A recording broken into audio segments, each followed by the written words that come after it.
Gente, primeiro, obrigado, excelentes apresentações, muito bom mesmo. E abro para perguntas. Quem mais do que Ruth e Helena? Por favor. Então, Paulo, adorei a sua apresentação. Obrigado. Primeira coisa, saiu um estudo essa semana do Walter Reed Army, do Instituto de Pesquisa deles, e eles me parece que são craques na matéria. E uma das coisas que me chamou a atenção é que eles, nesse estudo, falam que existe uma associação, em termos de gravidade, entre infecção por Zika e infecção prévia por dengue, que me pareceu muito interessante, até porque tem uma outra coisa que está rolando na mídia e que eu estou vendo e parece que ninguém está falando nada disso. Da mesma forma que Zika, chikungunya também era vista como uma doença benigna. Tudo bem, a pessoa fica 1 ano com dor, né? Mas não mata ninguém. E parece que no Brasil há várias mortes por chikungunya. Então, eu queria saber como se pesquisa esse tipo de associação, porque você está aqui me falando da dificuldade que há entre você, na sorologia, determinar que tal pessoa teve dengue ou Zika. E aí a minha dúvida é, e quem teve os 3? A Ana Lúcia Azevedo, repórter do Globo, fez uma matéria impressionante na região de Nilópolis com pessoas com as 3 infecções, né? E com resultados muito preocupantes, especialmente em idosos que já tinham um quadro de artrite ou reumatismo. Então, a minha dúvida é, como é que a gente lida não só com a complexidade de identificar uma infecção por Zika, mas de trabalhar uma possível associação entre os vírus transmitidos pelo Aedes aegypti com prévias infecções também provocadas pelo Aedes?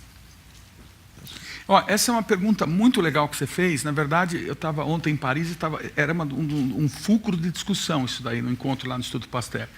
Porque, na verdade, o que acontece é que a gente tem uma população no Nordeste do Brasil, 80% é soropositiva para dengue, e essa soropositividade cai um pouco à medida que a gente se aproxima do Sul. E o anticorpo que a gente faz contra o dengue reage também contra a Zika. Então, o problema é o que está acontecendo aí. Está vendo o que a gente chama de exacerbação, de enhancement? E a gente tem evidência laboratorial, em 2 laboratórios aqui da USP, de que isso acontece. Se eu pegar o anticorpo contra o dengue e reagir com o vírus a Zika, ele vai infectar de forma mais eficiente algumas células do sistema nervoso em garrafinhas.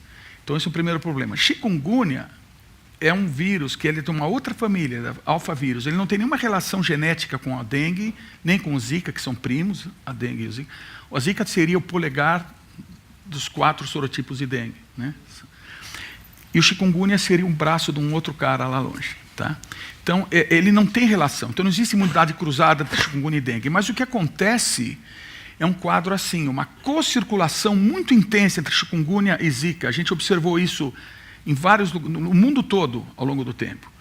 Então, você pode ter uma situação que nem eu vi médicos em Santos dizendo, onde às vezes as pessoas têm chikungunya que não é nada leve, chikungunya. O Ayrton estava com a gente no Sergipe, você viu a mão das pessoas, você põe a mão da pessoa numa mesa, bate com o martelo várias vezes, e essa é a mão de uma pessoa que está com essa...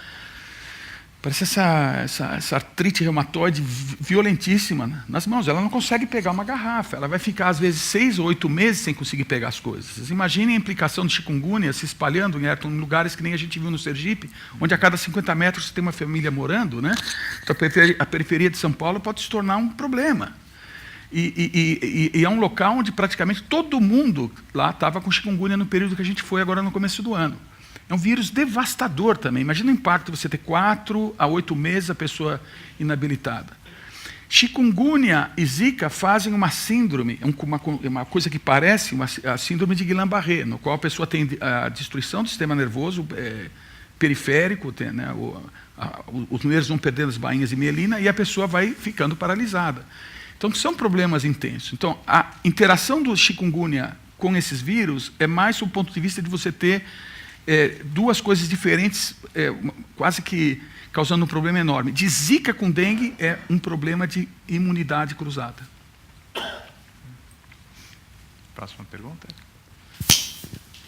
Paulo, primeiro eu queria dar os parabéns para ambos pela constituição da Rede Zika. Eu já falei isso no blog com um alcance muito pequeno, mas eu acredito que vocês são realmente os grandes heróis da saúde pública no momento do Brasil e gostaria que vocês tivessem 1/5 do reconhecimento que está sendo dado para a porcaria da fosfetanolamina, desculpe a linguagem, mas parabéns pelo trabalho incrível que vocês estão fazendo pelo país e que espero que isso seja reconhecido com iniciativas como essa de uma melhor divulgação científica para educar melhor a nossa população. Minha pergunta vai na mesma linha da Ruth. A gente já conversou sobre imunidade cruzada entre Zika e dengue e eu gostaria de saber se é momento, sabendo que essa imunidade cruzada existe, de vacinar a população. A população está ansiosa pela vacina da dengue, que está chegando no final da fase 3, e como é que a gente vai discutir isso com a população e decidir se realmente é um bom momento para vacinar. Natália, tem um aspecto que é bem interessante, que é o seguinte: essa vacina, a maneira que ela está operando em fase 3, é extremamente cautelosa com relação à questão da Zika. Agora que a gente já tem uma sorologia útil e já tem o PCR, etc. e tal, a gente percebe claramente uma mobilização muito forte do grupo que está desenvolvendo essa vacina no Butantan, e junto com o pessoal com um grupo americano muito bom também. Eles estão extremamente preocupados em tomar cuidado, em evitar grávidas, evitar moças que possam engravidar, ter um acompanhamento muito maior da população. A gente tem que desenvolver uma vacina para dengue. Como a Margarete estava falando, a gente tem que ter tudo na mão. Tem que ter a vacina, tem que ter o controle do vetor, tem que ter conscientização popular, tem que ter tudo junto. A gente não pode desprezar isso. Então, nesse momento, acho que é importantíssimo a gente não começar a criar pânico com relação a uma vacina que é tão importante e que tem que ser, de uma certa forma, desenvolvida. Porque a gente tem 250 milhões de pessoas em volta do globo que estão susceptíveis, todo ano, de serem infectadas por dengue.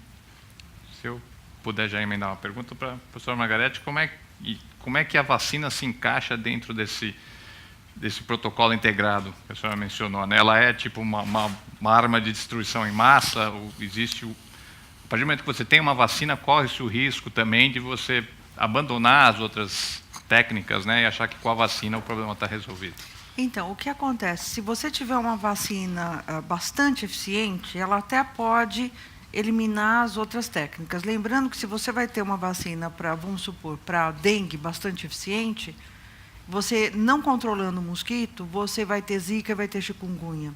Se você tiver uma vacina eficiente para todas as doenças, você vai ter a entrada de mais outros vírus. Isso. Né? Porque o Aedes está descrito que o Aedes pode transmitir pelo menos 200 arbovírus. Então, a gente nunca sabe qual vai ser o próximo. Então, e por isso que a gente fala, não adianta, a gente tem que fazer o controle de mosquito ser eficiente. No caso da vacina, como ela é hoje, ela entraria como mais uma arma dentro desse controle integrado. Então, a gente sabe que o Brasil, primeiro a vacina não vai ser erradicativa. Então, ela não vai erradicar a doença. Mas ela pode ajudar a melhorar a transmissão, a abaixar os níveis de transmissão. Então, com isso, ela faz parte desse protocolo. Né? Então, o que a gente fala, né? As pessoas falam assim, mas como é que você monta, quer dizer, você libera mosquito transgênico, você libera vacina, e você usa inseticida. Existem os protocolos, eu acho que existe, e é isso que é a parte mais difícil do problema, é você integrar, num bom senso, qual ferramenta usa nesse momento, agora e quando. Mas existem vários países que têm bons protocolos que a gente pode seguir que são eficientes. É importante aqui, ter uma vacina não significa que você deixa de fazer o controle do mosquito, né? Exatamente. Certeza. Quem é agora? Por favor. Oi, boa tarde. Meu nome é Yuri, eu estudo farmácia no Mackenzie. Tenho uma pergunta para o professor. Uma dúvida. De como é feito o diagnóstico de Zika atualmente? E depois eu queria que você comentasse, só para ficar mais claro, sobre a pesquisa promissora. Você falou que está em parceria com o Instituto Pasteur de melhor diagnóstico. Essa pergunta é para mim? Tá. O diagnóstico de Zika ele é feito basicamente utilizando uma técnica de PCR. Ou Ou seja, você vai tentar detectar o genoma do vírus. Isso é o que é canônico estabelecido. O problema dessa técnica é que você só vai detectar o vírus um período muito curto de dias, né? O teste sorológico ele tem a vantagem, eu posso saber se a pessoa foi infectada recentemente, ou há 2, 3 anos atrás, ou 5 ou 10. Então, a necessidade de um teste sorológico eficiente é crucial nessa história toda. Porque eu posso estar numa situação onde eu já eu não tenho mais vírus, mas eu fui infectado, né? Então, a moça grávida que está entrando em acompanhamento, se você fizer o PCR, você pode ter sorte de achar o vírus nela. Mas se você não achar, não significa que ela não foi infectada. Então, agora vocês estão percebendo a importância disso. Outro problema crucial de testes, de uma maneira geral, é a questão da gente ter o falso positivo e o falso negativo. Então, o falso positivo é quando eu digo essa pessoa tem o vírus, mas ela, na verdade, não tem. Isso, no domínio sorológico, é devastador, porque se a gente dá um falso positivo para alguém, isso pode implicar num aborto, na destruição de um casal, na destruição de uma família, quando a criança não tem nada, né? Falso negativo é um pouquinho menos problemático, você fala, olha, você não tem, mas, na verdade, lá pelo 7º mês, você vê que a criança está com microcefalia, e mais para frente você percebe que tem alguma complicação, e a coisa se observa pela manifestação no feto. Mas, então, a sorologia, hoje em dia, é crucial. Os dois são letais, os dois têm que ser consertados. Mas o grande problema é essa coisa que foi colocada aqui, de você estar detectando, ao mesmo tempo, Zika e dengue, e cosmiagem com febre amarela, com West Nile, com St. Louis, com qualquer outro flavivírus. Então, esse desenvolvimento que está sendo feito aqui no ICB, pelo grupo do Luiz Carlos Ferreira, junto com o pessoal de Paris, e junto com o pessoal da Fiocruz, do IFF, o Zilton Vasconcelos, é crucial, porque a gente vai tentar validar e, principalmente, perceber onde é que estão os níveis de sensibilidade desses testes. Isso é crucial para a população brasileira inteira. Vai dar aquilo que o Fernando Rainer, que outro dia estava comentado no jornal, que a gente não conhece os denominadores, né? Então, a gente tem que saber quantas pessoas já foram infectadas. Se eu não tenho denominadores, eu não tenho nenhuma das razões que podem ser úteis para eu estimar risco. Então, eu não sei quanta gente foi infectada, qual o risco de uma pessoa que foi infectada, uma mulher que foi infectada grávida, ter uma criança com microcefalia. Todos esses dados têm que aparecer, e a sorologia é crucial, por isso que é um ponto tão importante de desenvolvimento. E com o Pasteur, o que a gente está fazendo, a segunda parte da sua questão, é tentar utilizar outros antígenos que eles têm contra dengue 1, dengue 2, dengue 3, dengue 4, Rocio, Maiaro, etc., um painel, para, no contexto desse painel, ver como é que estão as reatividades em relação ao nosso sinal de Zika, para saber como é que a gente vai agora se comportar com relação à variação desse sinal de Zika, que é crucial para dizer se a pessoa foi ou não infectada. Ok. Oi, boa tarde. Eu sou Juliane, da comunicação do ICB.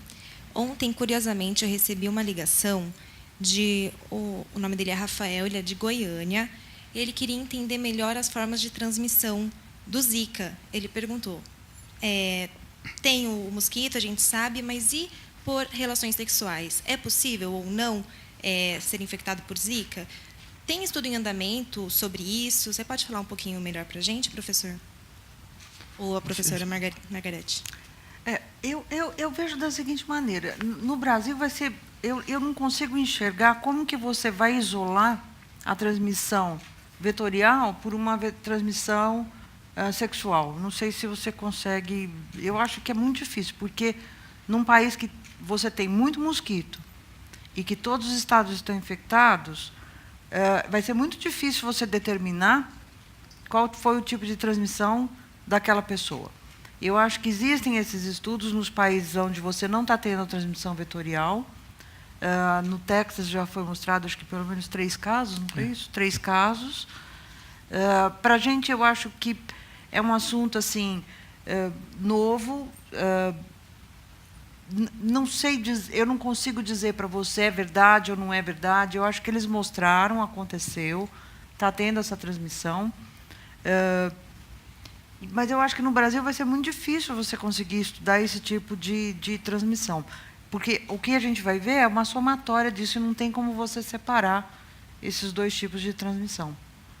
Você vê a pessoa infectada, mas você não consegue dizer se ela Exatamente. foi infectada pela relação sexual ou se ela foi picada pelo mosquito. Exatamente. Eu posso fazer um pequeno comentário, Margarete? Pode. Que é mais ou menos assim. A gente tem alguns casos onde, por exemplo, a mãe está estável aqui no município de São Paulo. O pai sai e vai para o Nordeste e volta e depois tem sintomas, e a mãe passa a ter sintomas, ela estava grávida, e a criança nasce com microcefalia.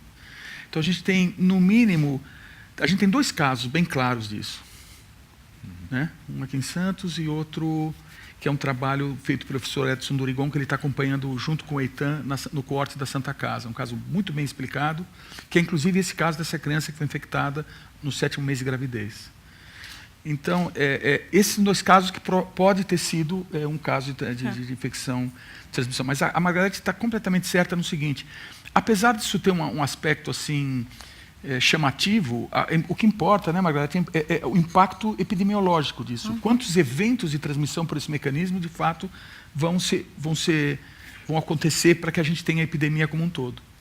E eu concordo com ela que talvez isso não seja tão importante assim. Só para me dar uma pergunta, a relação entre Zika e microcefalia, pode-se considerar isso está, em definitivo, estabelecido? Eu acho que sim, né? Não resta mais dúvidas. Eu acho que, pelo menos nas palestras médicas que eu assisti, existem, assim, esses são os casos totalmente relacionados, microcefalia e Zika. Tá? Existem alguns que eles têm dúvida, que muito pelo fato de você não ter esse diagnóstico totalmente eficiente e muitas doenças, né, estarem relacionadas com microcefalia. O que eles mostram, pelo menos, são os casos que você tem uma associação muito bem demonstrada. Então, a gente sabe que existe, sim, essa relação. Existem alguns casos que são os duvidosos. Então, 100% das microcefalias são por causa de Zika? Não. Mas os que eles estão mostrando que é Zika mesmo. Mas que o Zika tem a capacidade de causar isso, está bem demonstrado. Está bem demonstrado. Quem é? Próximo aqui. Alô, para o professor Paulo.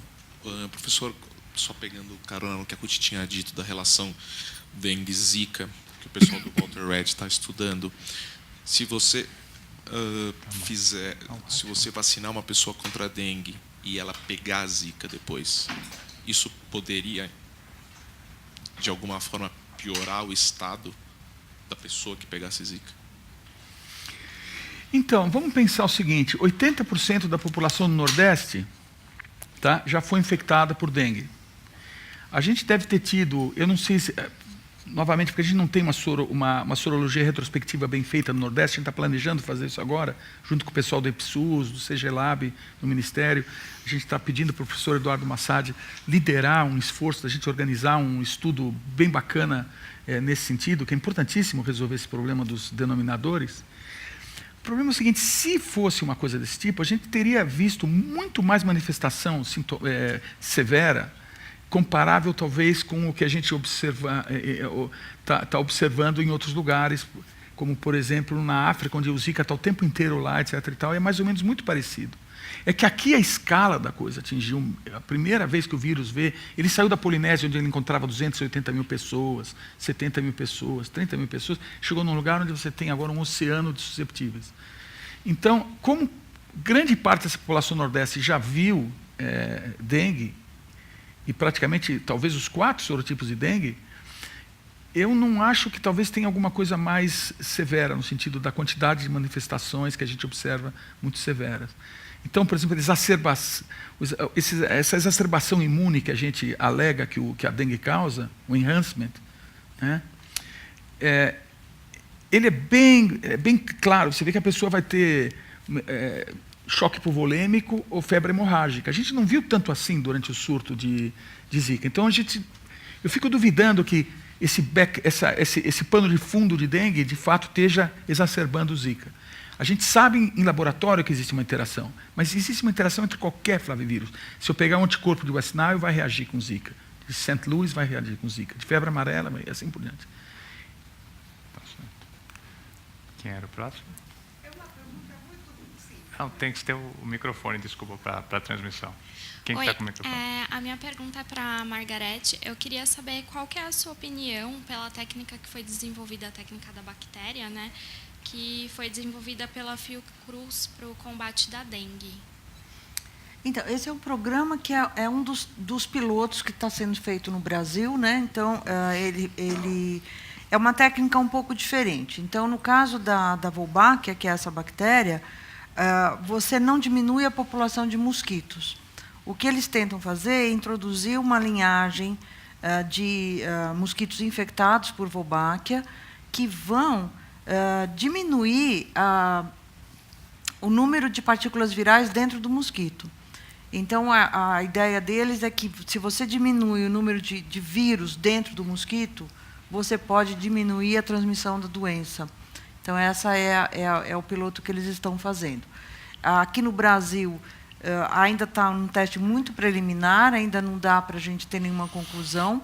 A gente sabe que eles testaram no laboratório, então, para dengue, você tem uma diminuição em torno de 60% das partículas virais no mosquito, não é na área, é dentro do mosquito, isso testado em laboratório.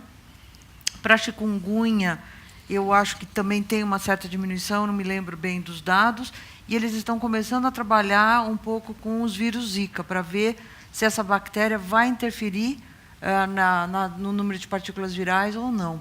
Então, é um outro tipo de pensamento. Você não mexe com a população de mosquito, e sim com a replicação do vírus dentro desses mosquitos infectados. É quase que você imunizar o mosquito, né? Como se você tivesse, né? Não chega a ser uma competição pelo mosquito, né? Então, mas um pensamento assim bem simplístico, né? Dessa teoria é: se você tem um mosquito infectado com uma bactéria, você teria menos espaço para ter o vírus. Mas esse não é bem, é bem simplista, né, esse pensamento. Tá, ok. Próximo, professor Saldiva. Paulo Saldiva, estou aqui como médico. E a pergunta é se vocês têm alguma hipótese sobre o caso de gêmeos, para explicar por que alguns gêmeos univitelinos desenvolvem ou não a doença. E a segunda pergunta é se está faltando, de fato, dinheiro para pesquisa em Zika, como recentemente expressado, ou se isso é produto de outro tipo de atrofia cerebral devido ao exercício contínuo da política. Pergunta técnica essa, hein? Professor Paulo, por favor. É um prazer ver você aqui, Saldiva. É um ídolo meu de muito tempo, um exemplo de cientista e de ser humano.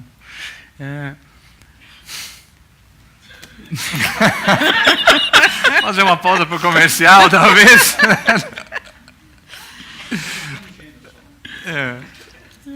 Você quer responder, Margarida?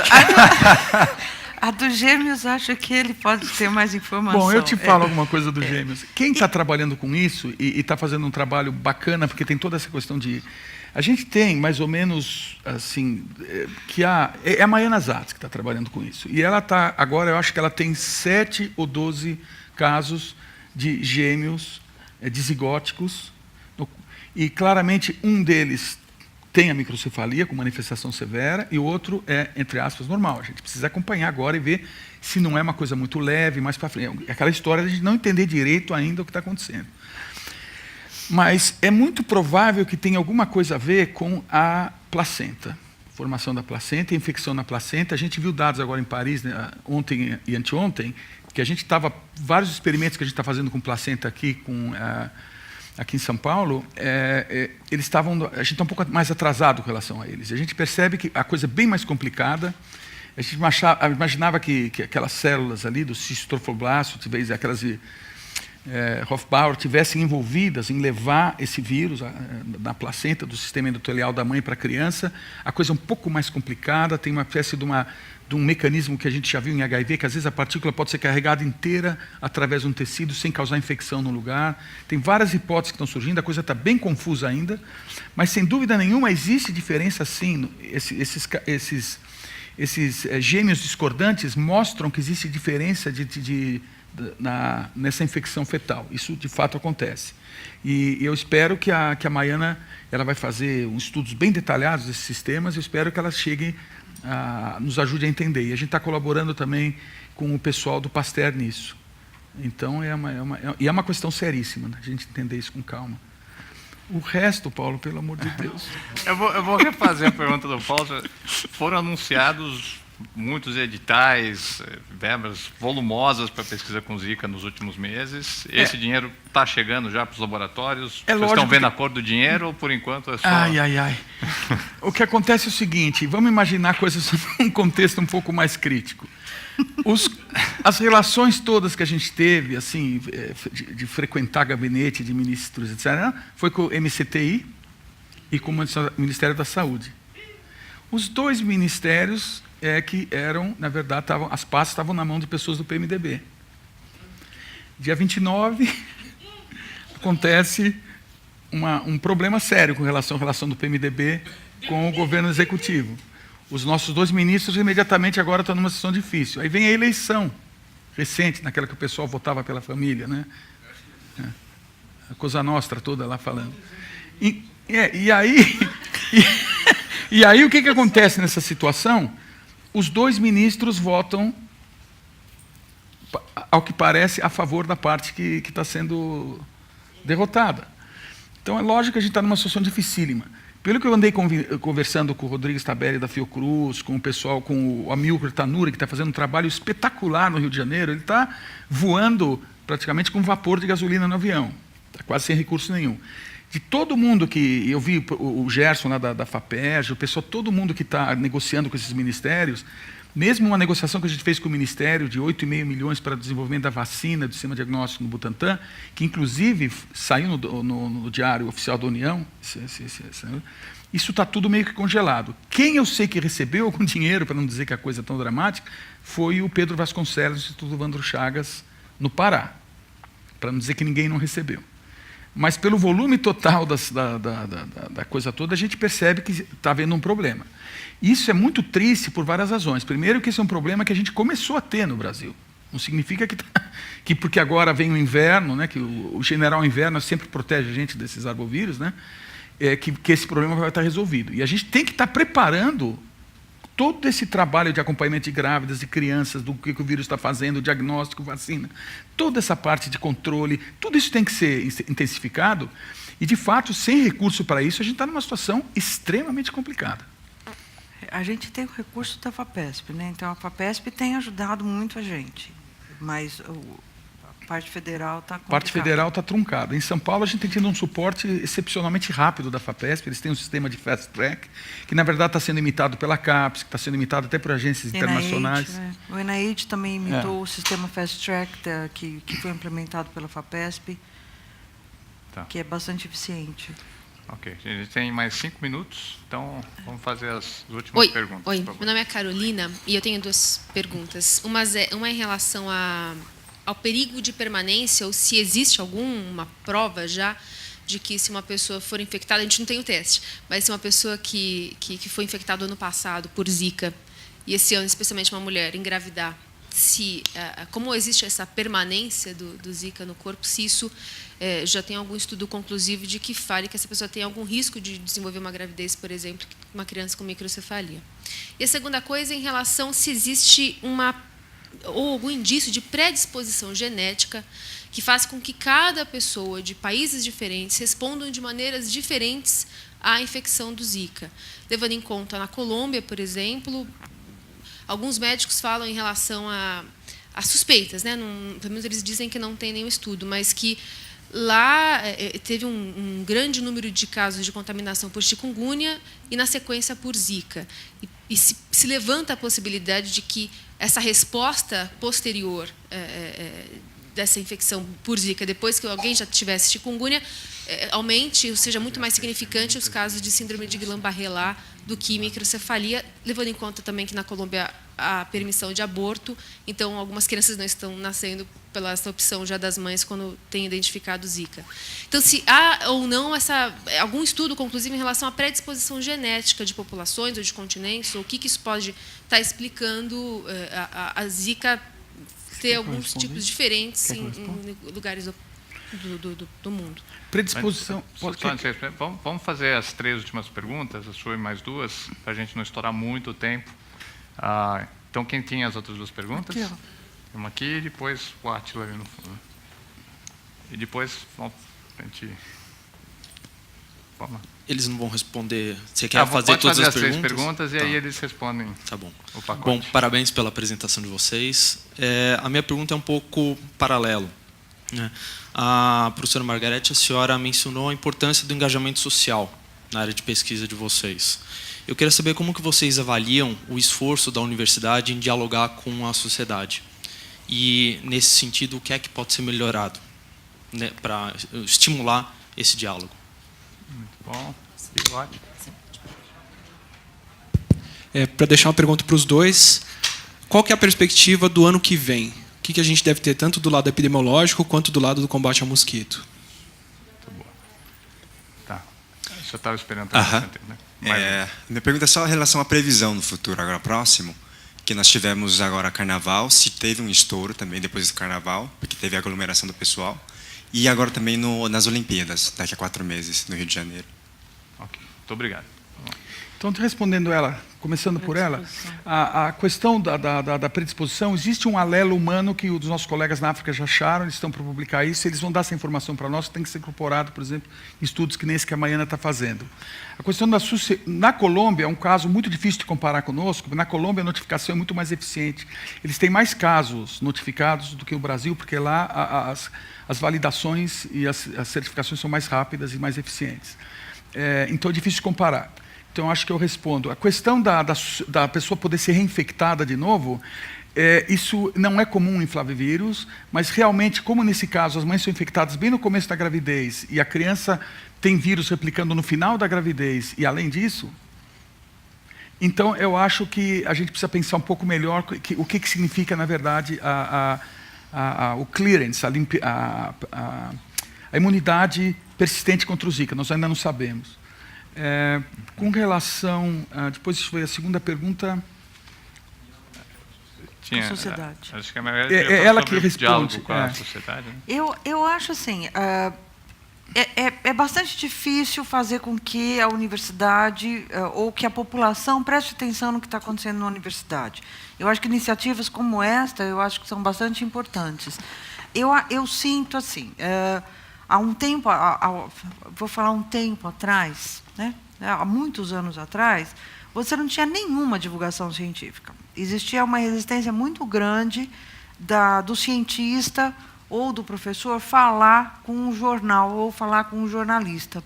Eu acho que hoje existem essas iniciativas, eu acho que todos os jornais têm a parte da ciência, tem a parte que faz a divulgação da ciência. Eu acho que existe esse meio de comunicação dos jornais, da internet, da própria universidade. Existem várias tentativas, existem Facebooks dos laboratórios. Eu acho que tem uma iniciativa que são esses blogs que fazem divulgação de ciência. Eu acho que está cada vez mais aumentando isso, mas assim mesmo você sente que é muito difícil o próprio jornalista conseguir com que os professores falem com eles.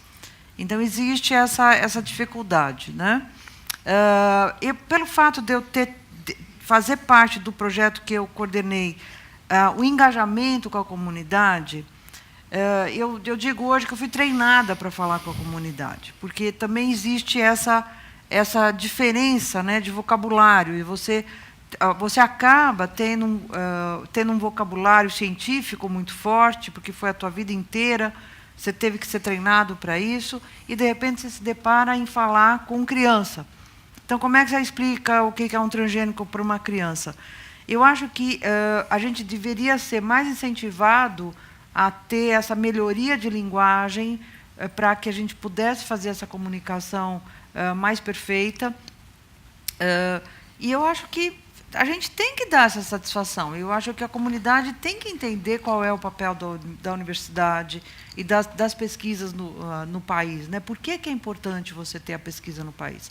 Outro dia, eu estou não querendo ultrapassar, outro dia eu escutei, eu até achei engraçado, porque foi assim, o meu projeto, quando começou a crise no Brasil, ele foi cortado. Então, ele foi um dos projetos que foi cortado não porque eu não tenho apoio das secretarias, mas porque teve falta de dinheiro, falta de repasse do dinheiro. Então, ele foi um dos projetos que foi cortado.